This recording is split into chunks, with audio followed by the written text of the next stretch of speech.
Viral di media sosial detik-detik seorang pemuda alami kecelakaan tunggal di jalanan Bali.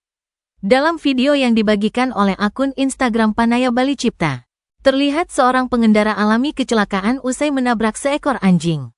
Dalam rekaman CCTV itu, disebutkan bahwa kejadian kecelakaan tersebut terjadi di wilayah Jatiluwih, Tabanan, Bali. Insiden tragis yang terjadi pada malam hari disebutkan merenggut nyawa seorang pemuda. Dalam unggahan video tersebut, terlihat segerombolan anjing tengah duduk di tengah jalan. Pada saat bersamaan seorang pemuda pengendara motor melaju di jalurnya dengan kecepatan cukup tinggi.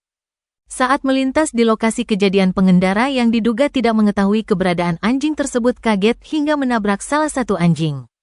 Akibatnya motor pemuda itu oleng hingga menyebabkannya terpental beberapa meter. Pemuda yang tidak menggunakan helm itu pun dikabarkan meninggal dalam insiden tersebut. Dalam postingan tersebut, pengunggah video juga mengingatkan agar pemilik mengikat peliharaannya sehingga tidak membahayakan pengguna jalan. Sontak saja video tersebut pun memancing beragam komentar warganet.